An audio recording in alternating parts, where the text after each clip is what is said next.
31절에서 34절까지 신약성경 76페이지입니다. 같이 합독하겠습니다. 부활이 없다 하는 사두개인들이 예수께 와서 물어 이르되 선생님이여 모세가 우리에게서 주기를 어떤 사람의 형이 자식이 없어 아내를 두고 죽으면 그 동생이 그 아내를 취하여 형을 위하여 상속자를 세울지니라 하였나이다. 7형제가 있었는데 마지가 아내를 취하였다가 상속자가 없이 죽고 둘째도 그 여자를 취하였다가 상속자가 없이 죽고 셋째도 그렇게 하여 7이 다 상속자가 없었고 최후의 여자도 죽었나이다. 7사람이 다 그를 아내로 취하였으니 부활 때 곧 그들이 살아날 때에 그 중에 누구의 아내가 되리까? 예수께서 이르시되 너희가 성경도 하나님의 능력도 알지 못함으로 오해함이 아니냐. 사람이 죽은 자 가운데서 살아날 때에는 장가도 아니가고 시집도 아니가고 하늘에 있는 천사들과 같으니라. 죽은 자가 살아난다는 것을 말할진대 너희가 모세의 책 중 가시나무 떨기에 관한 글에 하나님께서 모세에게 이르시되 나는 아브라함의 하나님이요 이삭의 하나님이요 야곱의 하나님이로라 하신 말씀을 읽어보지 못하였느냐. 하나님은 죽은 자의 하나님이 아니요 산 자의 하나님이시니라. 너희가 크게 오해하였도다 하시니라. 서기관 중 한 사람이 그들이 변론하는 것을 듣고 예수께서 잘 대답하시는 줄 알고 나와 묻되 모든 계명 중에 첫째가 무엇입니까? 예수께서 대답하시되 첫째는 이것이니 이스라엘아 들으라 주 곧 우리 하나님은 유일한 주시라. 내 마음을 다하고 목숨을 다하고 뜻을 다하고 힘을 다하여 주 너희 하나님을 사랑하라 하신 것이요 둘째는 이것이니 내 이웃을 내 자신과 같이 사랑하라 하신 것이라. 이보다 더 큰 계명이 없느니라. 서기관이 이르되 선생님이여 옳소이다. 하나님은 한 분이시요 그 외에 다른 이가 없다 하신 말씀이 참이니이다. 또 마음을 다하고 지혜를 다하고 힘을 다하여 하나님을 사랑하는 것과 또 이웃을 자기 자신과 같이 사랑하는 것이 전체로 드리는 모든 번제물과 기타 제물보다 나으니이다. 예수께서 그가 지혜 있게 대답함을 보시고 이르시되 내가 하나님의 나라에서 멀지 않도다 하시니 그 위에 감히 묻는 자가 없더라. 아멘. 예림이 내가 카톡으로 사진 하나 보냈는데 좀 이따가 준비됐어? 한번 보여주세요.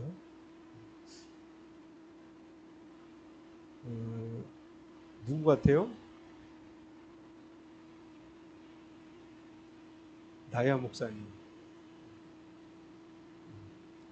그 독일 출신의 레슬링 선수였다가 선교사가 되신 분이 있는데 그분이 올 초부터 몽골에를 가는데 우리가 나야 목사님이 거기 있는 걸 알고 나야 목사님을 만나고 싶다는 연락을 해왔습니다. 근데 나야 목사님이 이제 간암으로 수술을 하고 이런 상황이라 우리가 그 상황을 얘기했는데 이분이 요번에 몽골에 가서 나야 목사님을 만났어요. 그리고 사진을 벨라 선교사님 이제 베스 선교사님이 남편이 돌아가신 다음에 벨라로 불러달라 벨라 선교사님인데 그분에게 저 사진을 보내오셨대요.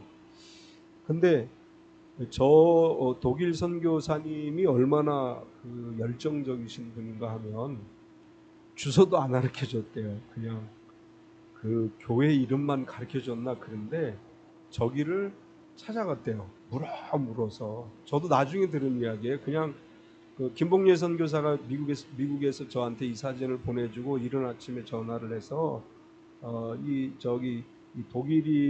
독일인인데 이제 우리 FMI 선교사 소속 선교사로서 몽골에 가서 나야 목사님을 만났다. 난 이렇게만 들었는데 나중에 들어보니까 주소도 안 알려줬는데 찾아갔대요. 그래서 어렵게 찾아가서 만나고 저렇게 사진을 보내주었습니다. 그 내년쯤에는 그래서 우리 벨라 선교사하고 김봉래 선교사하고 저하고 몽골을 한번 갈까 이렇게 지금 생각하고 있습니다. 우리 이 나야 목사님을 위해서 계속 기도해 주시기 바랍니다. 카카오 스토리에 올라온 글 가운데 이런 글이 있어요. 총탄이 빗발치듯 날아드는 전쟁터에서 병사 한 명이 총에 맞아 쓰러졌습니다. 총에 맞은 병사는 고통에 몸부림치고 있었지만 아무도 그 병사를 구하러 달려가지 못하고 있었습니다. 적들이 쏟아내는 맹렬한 사격과 포격에 참호 밖으로 머리를 내미는 것도 힘겨운 판국이었습니다. 그런데 자신의 손목시계를 빤히 쳐다보던 병사 한 명이 벌떡 일어나 다친 병사가 있는 곳으로 거침없이 달려갔습니다. 부상자에게 뛰어가는 병사를 본 다른 병사들은 안타깝게 소리쳤습니다. 그만둬, 잘못하면 너도 죽을지 몰라. 하지만 망설임 없이 부상자에게 달려간 병사는 조금도 주저하지 않고 부상자를 둘러엎고 있는 힘을 다해 달려와 아군 진지로 무사히 돌아왔습니다. 전투가 마무리된 후 지휘관이 부상자를 구출한 병사를 불러서 물었습니다. 자네는 전투 중에 왜 시계를 보고 있다 병사에게 달려갔는가? 그러자 병사는 대답했습니다. 예, 제가 전쟁터에 나가려고 할 때 어머니께서 제게 말씀하셨습니다. 아들아, 매일 12시가 되면 너를 위해 기도하겠다. 그러니 안심하고 다녀오라. 그래서 저는 우연히 시계를 봤는데 그때가 바로 12시였습니다. 병사는 어머니가 기도하는 시간이라는 것을 믿고 마음으로 하나님께서 도와주심을 믿고 총알이 빗발치는 가운데 목숨을 걸고 동료를 구하러 갔던 것입니다. 물론 그 12시에만 하나님이 역사하시는 거 아니지만 아들이 어머니가 날 위해 기도하고 있기 때문에 날 지켜주실 것이라는 분명한 믿음이 있을 때 그 믿음이 그를 구했다고 하는 것입니다. 기도의 힘을 믿는 사람은 아무것도 두려워하지 않습니다. 우리는 언제나 나를 위해 기도하는 기도의 동역자가 있음을 믿고 두려워하지 말고 담대히 나아갈 수 있어야 되죠. 지금도 날 위해 기도하시는 예수님이 계시고 매일매일 우리 같이 기도하는 기도의 동역자들이 있습니다. 그리고 우리 스스로도 기도의 동역자가 돼서 함께 기도할 때 하나님의 놀라운 역사가 우리 가운데 분명히 일어날 줄로 믿습니다.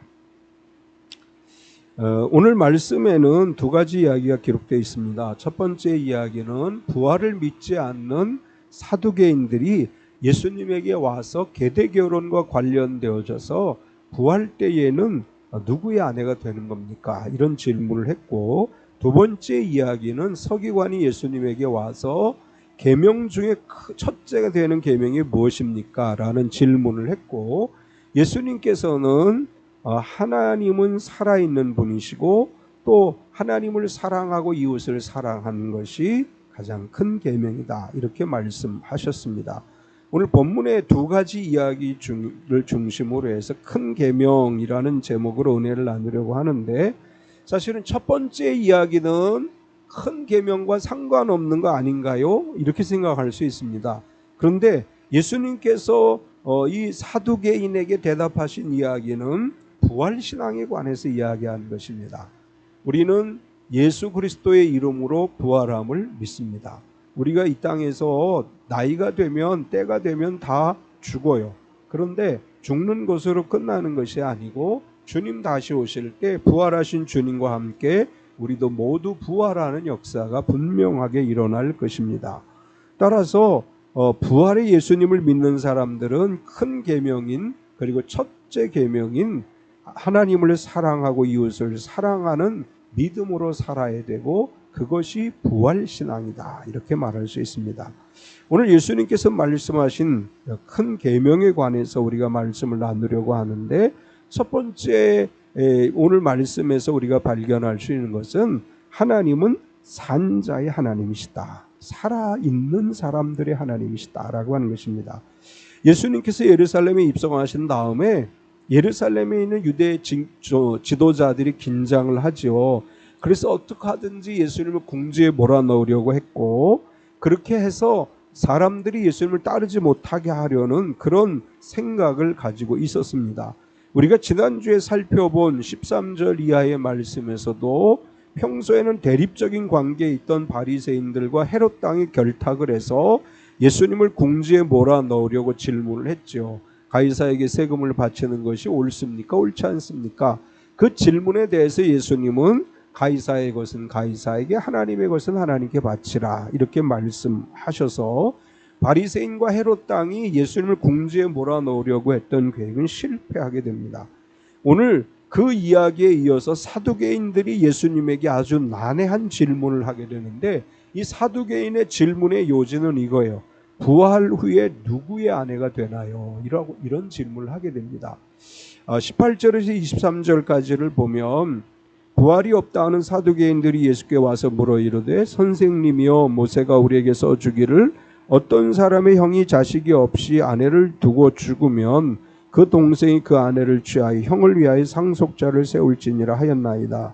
7형제가 있었는데 마지가 아내를 취하였다가 상속자가 없이 죽고, 둘째도 그 여자를 취하였다가 상속자가 없이 죽고, 셋째도 그렇게 하여 7이 다 상속자가 없었고 최후의 여자도 죽었나이다.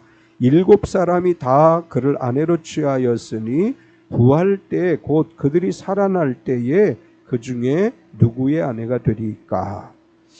이 이야기는 우리가 계대 결혼이라고 얘기합니다. 유대인들 사이에 있는 결혼 방식인데, 형이 결혼을 했어요. 그런데 아들이 없이 죽어요.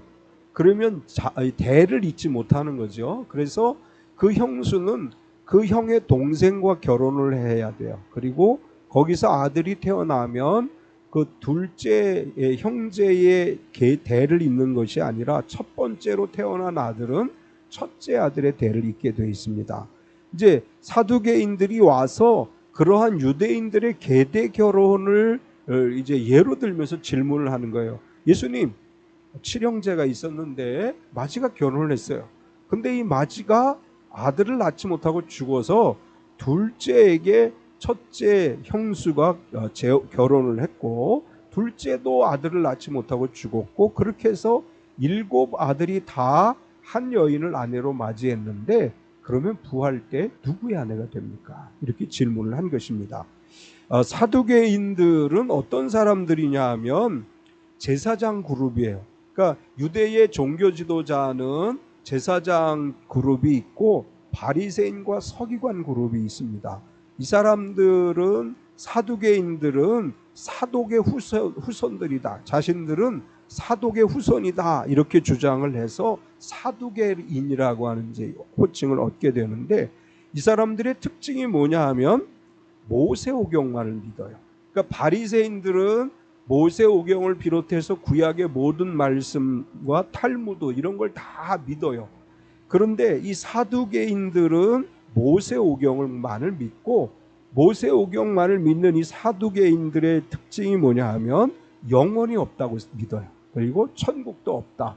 그러니까 부활도 없다. 이렇게 믿는 거예요. 그리고 이 사람들은 헬라 문화를 수용해서 유대의 종교와 정치 권력을 추구하는 사람들이에요. 이 사람들의 신앙은 이런 신앙이에요. 하나님의 축복이라고 하는 것은 이 땅에서 잘 먹고 잘 살고 출세하고 건강하게 오래 사는 게 축복이다. 그거로 끝이다. 미래가 없다. 그러니까 내세라고 하는 게 없다. 천국과 지옥이라는 건 없다. 그래서 이 사두개적 사고를 가진 유대인들의 특징은 뭐냐 하면 수단과 방법을 가리지 않고 돈을 벌려고 하고, 수단과 방법을 가리지 않고 권력을 쟁취하려고 합니다. 그래서 미국이나 유럽 사회에서 가장 심한 욕은 저놈 유대인 같은 놈, 이게 가장 심한 욕이에요. 유대인들은 수단과 방법을 가리지 않고 부를 쟁취했죠. 그래서 지금도 그렇겠죠. 세계 경제의 중심은 다 유대인들이 가지고 있다. 정치 권력도 사실 유대인들이 좌우한다. 이렇게 얘기를 해요. 유대인들을 경험해 본 사람들은 아주 지독한 놈들이다. 이렇게 표현을 해요. 왜냐하면 사두개적 신앙을 가지고 있기 때문에 그래요. 이 사람들은 심판이라고 하는 거, 마지막 때 심판이 있다는 걸 믿지 않아요. 왜냐하면 천국이 없다고 생각하고 영혼이 없다고 생각하니까 마지막 때 심판이라는 것을 전혀 생각하지 않고 그냥 이 땅에서 잘 사는 것이 그들의 인생의 목표예요. 그런데 예수님께서 오셔서 뭘 말씀하셔요? 천국에 대해서 얘기해요. 회개하라, 천국이 가까웠다. 그러니까 제일 충격을 받는 사람들이 누구냐 하면 사두개인들이에요. 사두개인들은 영혼도 없다, 천국도 없다, 지옥도 없다, 부활도 없다 이렇게 얘기하는데 예수님께서는 심판을 얘기해요. 그리고 천국과 지옥을 얘기해요. 그러니까 이 바리새인들이 예수님의 출현과 동시에 위기감을 느끼게 됐고 예루살렘에 입성하실 때 많은 사람이 예수님을 따르는 것을 보고 어떻게 해서든지 예수님을 몰아내야 된다. 그런 위기의식을 가지고 있었습니다. 그래서 마테마가 누가 요한복음에 보면 사두개인들은 종종 바리새인들과 결탁을 하죠. 어떻게 해서든지 예수를 무너뜨리려고 합니다. 그들이 부활을 믿지 않는데 그럼 이제 예수님을 곤경에 처하게 하려면 부정적인 질문을 부활에 대한 부정적 질문을 해야 되고 그래서 그들이 생각해낸 것이 유대인의 계대 결혼에 따른 이제 부활 이후에 과연 그럼 누구의 아내가 될 것인가라고 하는 질문이었습니다. 우리도 유대인들의 계대 결혼을 알고 있고 성경을 통해서 알고 이스라엘 문화를 통해서 알고 있는데 그렇게 우리가 질문할 수 있어요. 부활 때 그럼 그 여인은 7명의 형제와 다 결혼을 했었는데 누구의 아내가 되는 것인가? 그랬더니 예수님 뭐라고 대답하셨느냐 하면 너희가 오해한 것이다. 이렇게 대답하셨어요. 24절과 25절에 보면 예수께서 이르시되 너희가 성경도 하나님의 능력도 알지 못함으로 오해함이 아니냐. 사람이 죽은 자 가운데서 살아날 때에는 장가도 아니가고 시집도 아니가고 하늘에 있는 천사들과 같으니라. 예수님은 사두개인들이 부활이 없다고 믿는 사두개인들이 질문한 것은 부활의 개념이 없기 때문에 그렇게 질문한 것인데 그들이 그렇게 부활을 믿지 않는 이유는 뭐냐 하면 성경과 하나님을 알지 못하기 때문이다. 성경도 모르고 하나님의 능력도 모르기 때문에 오해한 것이다. 이렇게 예수님께서 대답하셨어요. 무슨 얘기냐 하면 사두개인들은 모세오경만을 믿는데 모세오경에는 영혼, 부활, 지옥, 천국 뭐 이런 개념이 없다. 사두개인들이 이렇게 말하는 거예요. 예수님 모세오경에 그런 이야기들이 없잖아요. 그러니까 예수님 뭐라고 얘기하냐면 너희가 성경을 모르는 것이다. 그 안에 하나님이 말씀하신 영혼에 대한 개념들 또 내세에 대한 개념들 그 부활에 대한 개념들이 그 안에 담겨 있는데 너희는 그 내용을 제대로 이해하지 못한 것이다. 또 하나는 하나님의 능력을 알지 못하는 것이다. 하나님은 전능하신 하나님인데 우리가 하나님의 능력을 믿으면 부활을 믿습니다. 하나님의 전능하심을 믿으면 이 땅에 우리가 인생이 끝나고 나면 마지막 때 주님 다시 오셔서 그의 나라를 세우시면 우리가 믿을 수 있는 거예요. 그러니까 예수님께서는 이 사두개인들의 잘못된 신앙 두 가지를 지적한 거예요. 성경을 모르고 있고 하나님의 능력을 알지 못하고 그래서 오해한 것이다. 이것은 우리에게 어떤 의미를 주고 있느냐 하면 성경을 잘 이해해야 된다는 것을 말씀하시는 거예요. 우리가 성경을 통해서 하나님을 발견할 수 있고 성경을 통해서 우리가 천국에 대해서 알 수 있고 성경을 통해서 영혼이 있다는 것, 또 천국과 지옥이 있다는 것, 마지막 때 주님 오신다는 것을 알 수 있습니다. 우리가 성경을 오해하는 사람들이 아니라 성경의 진리를 바로 알고 성경 안에서 하나님이 무엇을 원하시는지를 분별할 수 있는 신앙인이 되어야 될 줄 믿습니다. 예수님도 이렇게 얘기하셨어요. 우리가 이제 예수님께서 다시 오셔서 우리가 다 죽은 우리 사람들이 살아나고 부활하게 되면 저 천국에서 살아갈 때에는 이 세상의 가족 개념과는 다르다라고 말씀하시는 거예요. 이 세상에서는 우리가 다 한 형제 자매 또 가족을 이루고 살지만 저 천국에 가면 이 땅에서의 가족 개념과는 다른 개념이다. 천사와 같은 것이다. 이렇게 말씀을 하셨습니다. 오늘 예배에 참여하는 유튜브에 참여하시는 분들까지 모두가 다 하나님의 그 천국에 참여할 성도임을 믿습니다. 이 땅에서 사는 것과는 다른 하나님 나라에서 삶을 살아가게 될 줄 믿습니다. 예수님은 계속해서 이렇게 말씀하셔요. 하나님은 산자의 하나님이시다. 26절 27절을 보면 죽은 자가 살아난다는 것을 말할진대 너희가 모세 책 중 가시나무 떨기에 관한 글에 하나님께서 모세에게 이르시되 나는 아브라함의 하나님이요 이삭의 하나님이요 야곱의 하나님이로라 하신 말씀을 읽어보지 못하였느냐. 하나님은 죽은 자의 하나님이 아니요 산 자의 하나님이시라. 너희가 크게 오해하였도다 하시니라. 부활에 관한 질문을 받고 예수님이 내린 결론의 이야기는 하나님은 살아있는 자의 하나님이시다. 아브라함의 하나님이라는 건 아브라함이 살아있을 때 아브라함의 하나님이고, 이삭의 하나님이라는 것은 이삭이 살아있을 때, 야곱의 하나님이라는 것은 야곱이 살아있을 때 그들의 하나님이시다. 죽은 자의 하나님이 아니시고 살아있는 자들의 하나님이시다. 왜냐하면 죽은 자들은 이미 천국에 갔거나 지옥에 갔거나 다 거기 가서 하나님의 통치를 받고 살고 있기 때문에 우리 오늘날과 같은 하나님의 역사가 그들에게 나타나지 않아도 돼요. 천국에서 사는 사람은 영원히 천국에서 살고, 지옥에서 한번 지옥에 떨어진 사람들은 영원히 지옥에서 사는 거예요. 지옥에 살던 사람들이 천국으로 올라올 수 있는 기회가 없는 거예요. 그래서 하나님은 더 이상 죽은 사람들, 천국과 지옥 간 사람들을 위해서는 역사하시지 않고 이 땅에 살아있는 우리들을 위해서 역사하신다는 것입니다. 하나님은 지금 나의 하나님이심을 믿습니다. 오늘도 하나님은 우리를 위해서 역사하시는 하나님이시고, 우리가 살아가는 삶의 현장에서 이 땅에 내가 살아가는 동안 우리를 위해서 역사하시고, 우리가 주님 품 안에 안겼을 때에는 영원히 그 품 안에서 영생을 누리게 되는 줄 믿습니다. 두 번째 이야기는 서기관의 질문과 예수님의 칭찬입니다. 사두개인이 부활에 대한 질문을 했고, 그에 대해서 예수님께서 하나님은 살아있는 자들의 하나님이라고 말씀하시는 이야기를 듣고 서기관이 와서 예수님에게 질문을 했고, 그런 서기관을 예수님이 칭찬해 주셨습니다. 서기관의 질문은 이런 질문이었어요. 모든 계명 중에 첫째가 무엇입니까? 28절을 보면 서기관 중 한 사람이 그들이 변론하는 것을 듣고 예수께서 잘 대답하시는 줄 알고 나와 묻되 모든 계명 중에 첫째가 무엇이니까? 사두개인들과 달리 바리새인들은 영혼을 믿습니다. 천국과 지옥을 믿습니다. 부활을 믿습니다. 종말의 때 하나님 나라가 임하신다는 것을 믿습니다.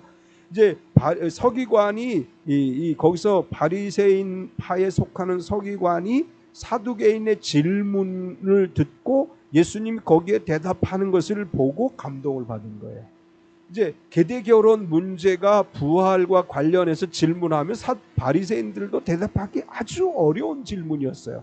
그런데 예수님은 아주 쉽게 그걸 대답하셔요. 그걸 듣고 이 서기관이 감동을 받고 그리고 예수님에게 질문을 했어요.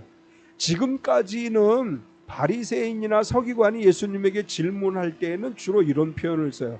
올무에 걸리게 하려고, 아니면 어떤 흠을 잡으려고 이런 표현을 썼습니다. 근데 이 서기관의 질문은 어떤 질문이냐면 진리를 바르게 이해하고 싶은 마음의 질문이었다, 이렇게 볼 수 있습니다. 서기관이 이렇게 질문해요. 계명이 많은데 그 계명 중에 첫째가 무엇입니까? 이 바리새인들은 모세오경을 믿습니다. 그러니까 10계명을 믿고, 그리고 구약 성경을 다 믿어요. 예언서들을 믿고 역사서들을 믿어요. 그리고 탈무드도 믿고 구약의 많은 율법과 많은 규례들을 존중하고 지켜요. 그러다 보니까 너무 많은 계명들 중에서 제일 중요하게 여겨야 될 것이 무엇인가를 질문하는 거예요. 예수님 지금 이 사두개인에게 질문하는 걸 들어보니까 정말 감동적이었습니다. 그러면 우리가 계명 중에 뭘 제일 중요하게 여기고 그 계명을 지켜야 할까요? 하나님의 말씀은 다 중요합니다. 그런데 그 중에서 가장 중요한 말씀이 있다면, 가장 중요한 계명이 있다면 무엇입니까? 이렇게 질문했습니다. 이제 예수님께서는 그 질문을 듣고 하나님은 한 분이시고 우리에게 제일 큰 계명은 하나님은 하나라고 하는 것과 하나님을 사랑하고 이웃을 사랑하는 것이다, 이렇게 얘기했습니다. 그 이야기를 들은 서기관이 이렇게 대답을 해요. 하나님은 한 분이라는 말씀이 참입니다. 32절 33절에 보면 서기관이 이르되 선생님이 옳소이다. 하나님은 한 분이시오 그 외에 다른 이가 없다 하신 말씀이 참이니이다. 또 마음을 다하고 지혜를 다하고 힘을 다하여 하나님을 사랑하는 것과 또 이웃을 자기 자신과 같이 사랑하는 것이 전체로 드리는 모든 번제물과 기타 제물보다 나으니다. 서기관은 예수님의 말씀을 듣고 감동을 받는 거예요. 그가 예수님의 말씀을 들으면서 깨달은 첫 번째 진리는 뭐냐 하면 하나님은 유일신이라고 하는 말씀이에요. 하나님은 오직 한 분이시다. 이 서기관이 이렇게 얘기해요. 맞습니다 선생님, 성경에 분명하게 하나님 한 분 이외에 없다고 말씀했습니다. 나는 그걸 인정합니다. 그러면서 또 뭐라고 얘기하느냐 하면 선생님 말씀한 것처럼 마음을 다하고 지혜를 다하고 힘을 다하여 하나님을 사랑하고 이웃을 사랑하는 것은 모든 번제물, 그 어떤 번제물보다 나은 것임을 압니다. 믿습니다. 이렇게 고백하는 거예요.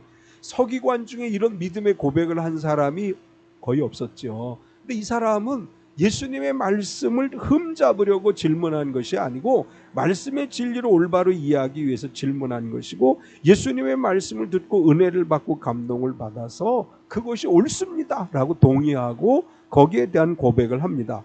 그런 서기관을 예수님께서 칭찬하셨어요. 34절을 보면 예수께서 그가 지혜 있게 대답함을 보시고 이르시되 내가 하나님의 나라에서 멀지 않도다 하시니 그 후에 감히 묻는 자가 없더라. 서기관의 대답을 듣고 예수님이 칭찬하신 거예요. 내가 하나님 나라에서 멀지 않다. 하나님 나라가 내 안에 가까이 왔다. 이런 얘기죠. 우리가 예수님에게 질문을 했다가 칭찬을 받은 사람을 복음서에서 별로 발견하기 쉽지 않은데 이 사람은 칭찬을 받았어요. 서기관처럼 우리도 예수님께 칭찬받는 성도가 되어야 될 줄 믿습니다. 예수님께서 우리에게 이렇게 말씀하실 거예요. 잘했다. 착하고 충성된 종아, 착하고 충성된 성도들아. 이 칭찬을 받는 참빛교회 모든 성도가 되시기 바랍니다. 세 번째는 큰 계명에 대해서 이제 말씀하셨는데 서기관의 질문에 대해서 서기관이 이렇게 질문했죠. 첫째 되는 계명이 뭡니까? 그랬더니 예수님께서는 큰 계명이라고 말씀하시면서 주 너의 하나님을 사랑하라 이렇게 말씀하셔요. 29절 30절을 보면 예수께서 대답하시되 첫째는 이것이니 이스라엘아 들으라. 주 곧 우리 하나님은 유일한 주시라. 내 마음을 다하고 목숨을 다하고 뜻을 다하고 힘을 다하여 주 너의 하나님을 사랑하라 하신 것이요.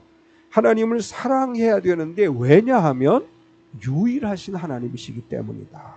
세상에 많은 종교가 있지만 그 종교가 믿는 신은 다 거짓 신이다. 이렇게 말씀하시는 거예요.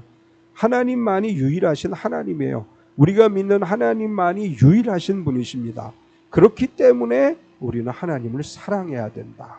세상에 신이 많이 있는데 그 중에 하나님은 한 분, 다른 신들 중에 한 분인 것이 아니고 이 세상에 있는 신들은 다 사람들이 만들어낸 거짓 신들이고 오직 하나님만이 유일하신 하나님이시기 때문에 우린 그 하나님을 사랑해야 된다. 하나님을 사랑하는데 마음을 다하고 목숨을 다하고 뜻을 다하고 힘을 다하여 사랑해야 된다. 이 말을 다르게 표현하면 우선순위는 하나님이다. 이런 말이죠. 우리의 우선순위는 하나님을 사랑하는 거예요. 세상의 다른 것보다도 오직 하나님을 사랑할 때 하나님의 사랑이 우리 가운데 임하게 되는 줄 믿습니다.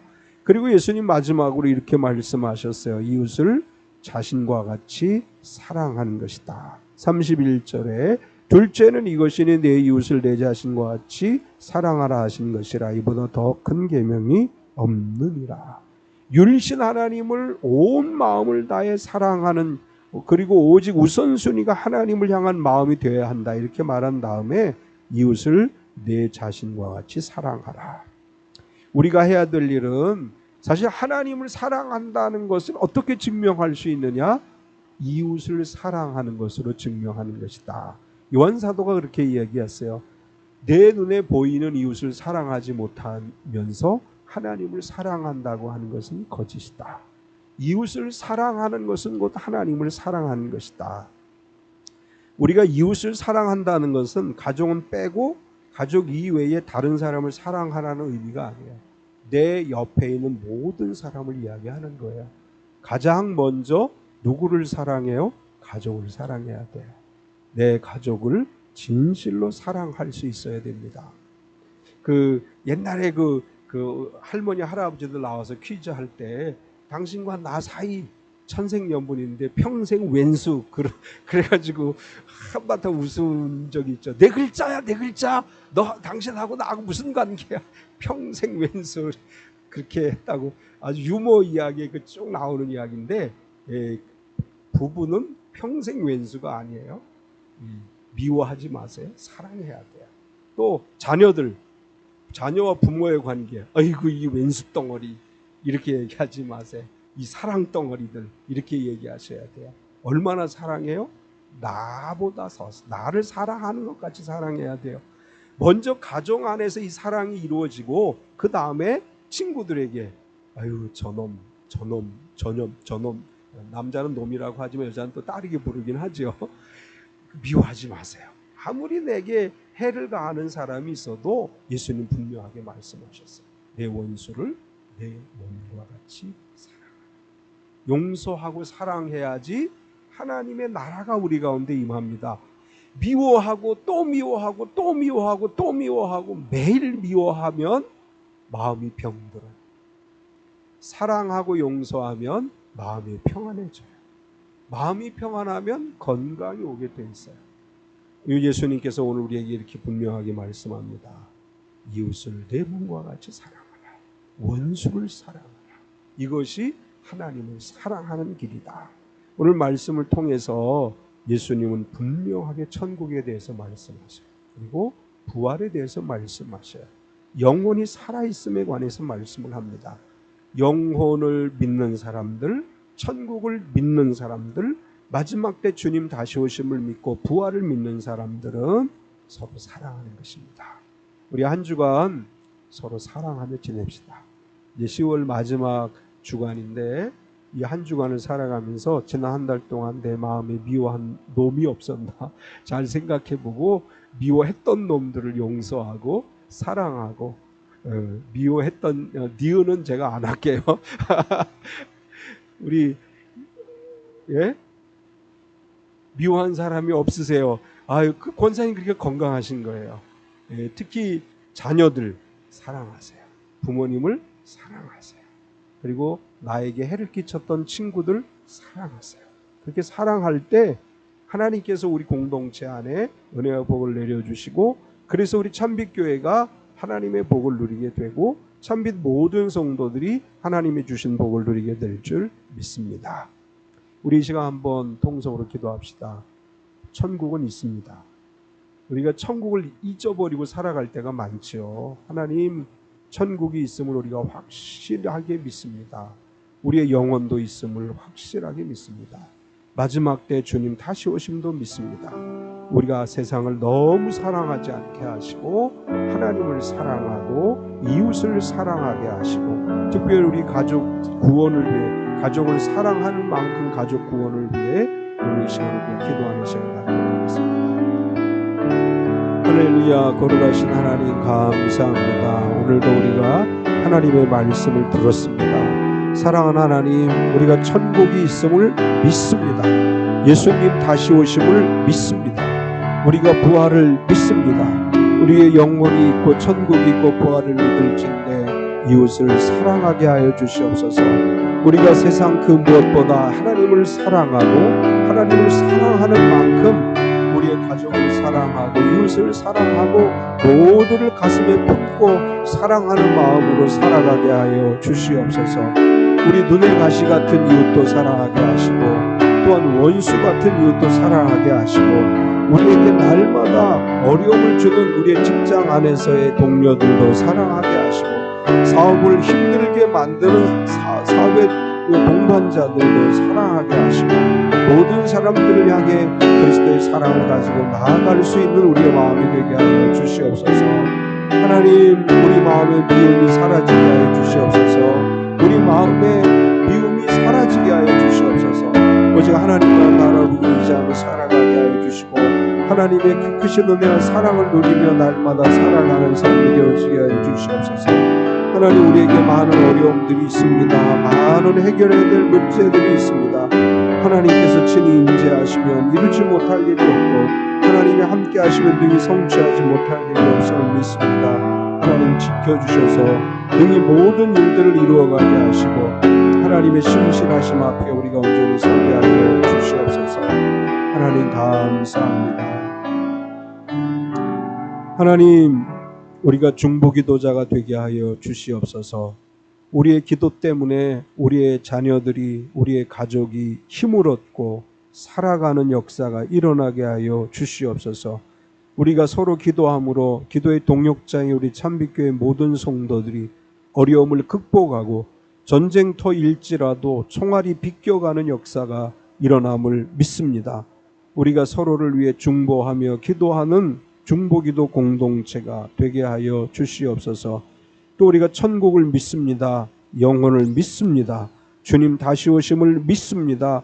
부활을 믿습니다. 이 믿음을 가지고 하나님을 사랑하게 하시고 이웃을 사랑하게 하여 주시옵소서. 하나님은 전능하신 하나님이십니다.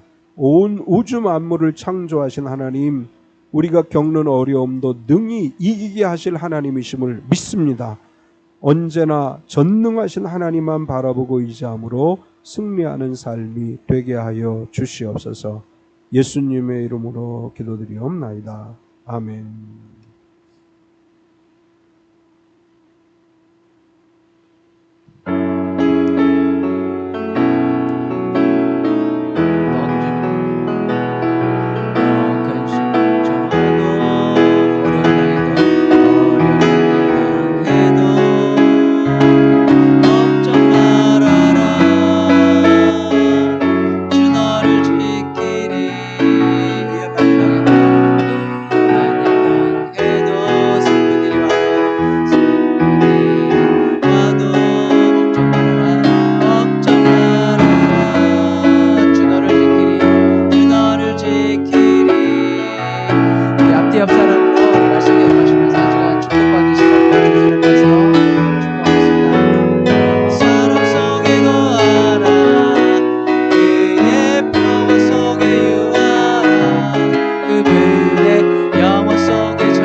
지금은 우리 주 예수 그리스도의 은혜와 독생자 예수님을 우리에게 보내주신 하나님 아버지의 지극하신 사랑하심과 성령님의 내주 충만하시며 교통하신 은혜가 거룩한 날 주님 앞에 예배하고 말씀으로 은혜받고 세상을 향해 나아간 우리 모든 성도들 머리 위에 영원토록 함께 하시옵기를 간절히 축원하옵나이다.